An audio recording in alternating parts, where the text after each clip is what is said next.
Passando um pouco agora para a parte econômica, que é outro grande tema do Brasil, né, junto com a segurança. Temos um país que parou de crescer, pelo menos nos ritmos que crescia no começo do século. A produtividade é estagnante, uma indústria que está em profunda crise, temos uma população super endividada e principalmente temos uma dívida pública explodindo. Mas eu queria começar pela carga tributária do Brasil, que é uma das maiores do mundo, especialmente a maior dos países em desenvolvimento. Você acha que isso é um problema, pagar tanto imposto no Brasil? E como que vocês acham que seria uma solução para esta condição? Ela é um problema e ela é uma consequência de outro problema. Ela é consequência de uma Constituição que ela engessou absolutamente todos os gastos obrigatórios, tudo é gasto obrigatório, e todos os gatilhos de aumento de gasto obrigatório no Brasil são vinculados a isso.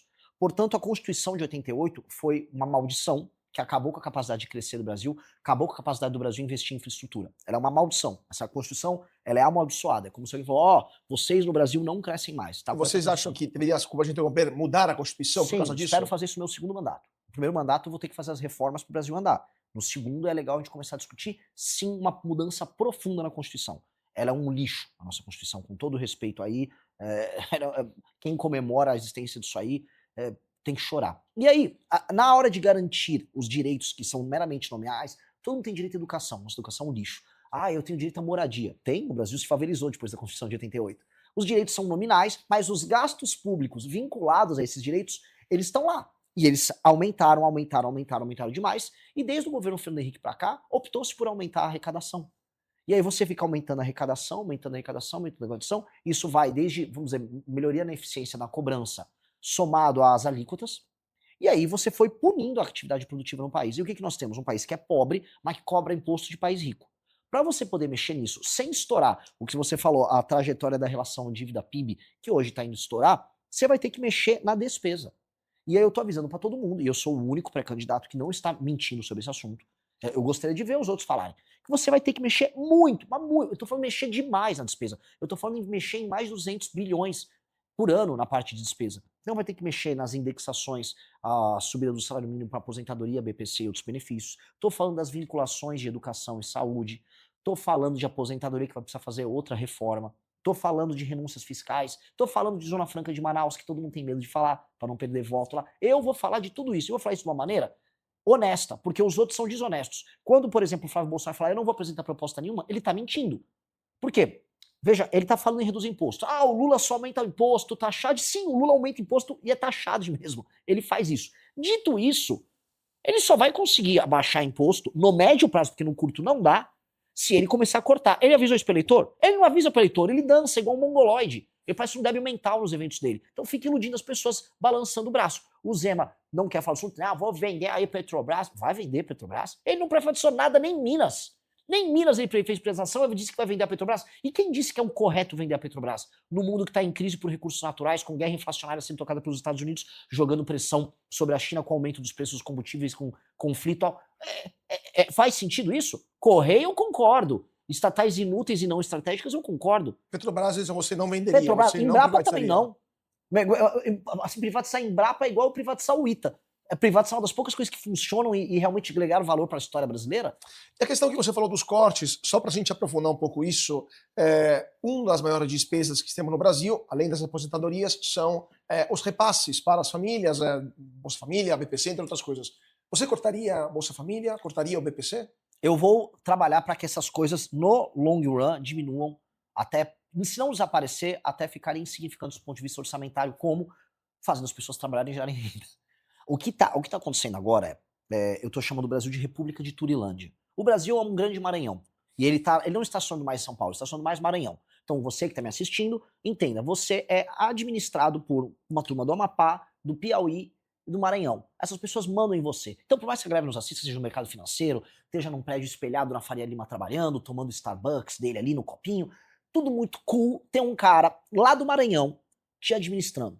Porque nós não nos organizamos politicamente. E aí a gente outorga para uma classe política vagabunda o destino dos nossos trabalhos. E o que acontece no destino do nosso trabalho? Financia a classe política mais torpe do mundo nessas cidades ao redor do Brasil e financia o Bolsa Família para uma população que já se acostumou à ideia de que será sustentada pelo Estado. São mais de 20 anos de Bolsa Família, e isso em pequenas cidades do interior do Nordeste, que eu, como o único pré-candidato que tá fazendo isso. E aí não quero falar, eu sou o único, mas eu sou, o que eu vou fazer? Eu não tô vendo os outros rodarem, por exemplo, o interiorzão do Ceará, o interiorzão do Maranhão. Eu, como único pré-candidato que tá fazendo isso, eu estou vendo as cidades e as pessoas não conseguem conceber que exista uma vida sem emprego na prefeitura, sem Bolsa Família. Não existe na cabeça das pessoas uma vida sem isso.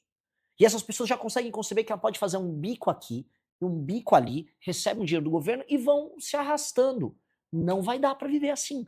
No Nordeste, 40% dos domicílios estão recebendo Bolsa Família. Isso é uma exploração com o restante do Brasil. Isso é errado. E aí nós temos que acabar com isso. Como acabar com isso? Alteração nas nossas. Fazer a reforma fiscal que eu estava comentando, leis de competitividade muito forte, investimento pesado e frente de trabalho. Como é que vai funcionar a frente de trabalho? Se o marmanjo, que o Zema ficou me imitando, mas tudo bem, que imite, aparece lá numa cidade, lá no CRAS, eu quero agora o meu Bolsa Família, vai aparecer um papel na frente dele. Aqui tá um formulário, meu querido, pra você trabalhar na frente de trabalho pra gente recapear a estrada ali. Não quero. Problema seu, então não vai pegar seu Bolsa Família. Papo reto. O Roosevelt fez isso nos anos 20 pros anos 30 nos Estados Unidos, na crise de 29. Ou seja, há 100 anos atrás, praticamente, eles trouxeram isso como solução. A gente não vai conseguir fazer? Na Alemanha também tem isso, para você receber a ajuda do Estado, precisa se recusar 3 ofertas de trabalho, perde o benefício. Falando só, terminando esse assunto, que infelizmente o tempo está correndo, o governo Lula está prestes a colocar em votação o fim da escala 6x1 no Congresso Nacional. É uma pauta que foi apresentada pela deputada Erika Hilton, aqui de São Paulo, do PSOL, e que o governo abraçou, está apresentando outras propostas, há várias propostas na mesa, mas eles estão determinados a aprovarem isso até o final do ano. Sua opinião sobre o fim da escala 6x1 e o que o Missão faria, ou melhor, o que os futuros deputados do Missão, que já estão no Congresso hoje, vão votar sobre esse assunto? Em bom português, esse projeto do governo é picaretagem. Picaretagem pura e simples. Picaretagem ano eleitoral é enganação com o trabalhador urbano. Vamos lá, vamos explicar aqui. Essa coisa da escala 6x1 foi uma descoberta de um vereador do Rio de Janeiro. O marketing da escala 6x1, para falar isso, do fim da escala. Foi um vereador do PSOL no Rio que percebeu o quê? Trabalhadores urbanos que moram em periferia e vêm trabalhar em regiões centrais, como acontece no Rio, em São Paulo, em Belo Horizonte, Brasília, essas pessoas têm uma vida infernal. E tem o deslocamento. Elas gastam no trânsito 1, 2 horas para ir, 1, 2 horas para voltar. E aí elas trabalham trabalham pelo menos 6 dias na semana nisso. E isso, vamos dizer, esgota elas e elas não veem ganho material por conta do trabalho delas. É uma vida triste. E é verdade. Só que outras coisas incidem para a vida dessa pessoa ser ruim. A infraestrutura de trabalho, os impostos que são cobrados em todos os produtos que ela consome, a pobreza generalizada, a falta de segurança. Então, aquela pessoa está esgotada por conta do modelo de Brasil. Aí vai um malandro e fala, não, é por causa da 6x1, é o seu patrão que está te roubando. Aí eles propõem, você vai trabalhar menos e vai ganhar igual. Isso não vai acontecer. Nós estamos assim, o que ainda resta de presença brasileira nas cadeias globais de produção, para quem não entende, vou dar um exemplo. Você tem em Sorocaba uma fábrica de autopeças voltada para o mercado automotivo. Essa fábrica vai fornecer para uma montadora no Brasil, das poucas que ainda existem, e também vai vender para uma filial, uma subsidiária na China, outra na Índia, outra nos Estados Unidos. Se você aumentar o custo, e o Brasil já está na tampa em termos de competitividade, assim, não dá para melhorar muito com o arcabouço legal que a gente tem, essas empresas vão perder contratos, aí ela vai fechar. Aí as perdas em escala vão ser gigantescas. Você vai fechar fábricas, as expectativas são as piores possíveis sobre esse projeto.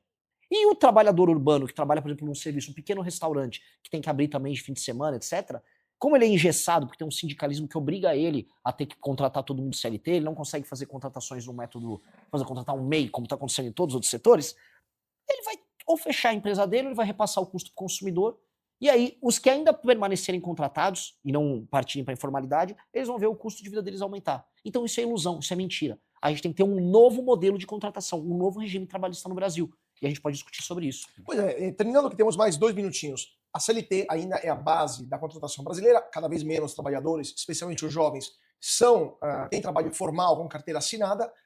Vocês abrogariam, caso ganhassem as eleições, a CLT? Fariam outra reforma trabalhista nos moldes do Temer de 2017?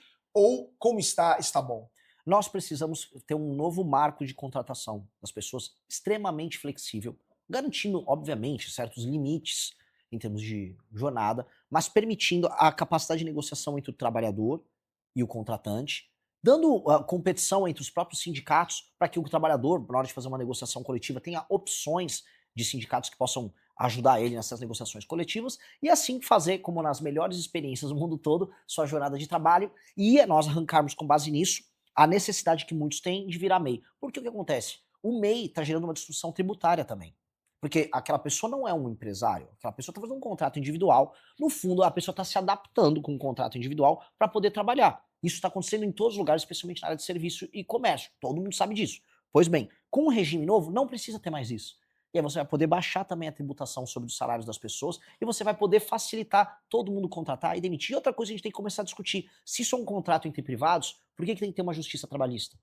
Ela custa 23 bilhões de reais por ano e subindo. Ora, é mais fácil então eu acabar com a justiça trabalhista e usar o impacto fiscal disso para reduzir ou praticamente zerar a tributação sobre o trabalhador. Vamos fazer isso de maneira inteligente. Reduzir a tributação sobre o trabalhador, permitir flexibilização, e aí todo mundo vai ter muito mais facilidade para ser contratado. Essa é a lógica. Então, numa frase, antes de ir pro break, você acabaria, caso eleito, com a justiça trabalhista no Brasil? Com certeza. Conheço bem e é assim, é sabotagem.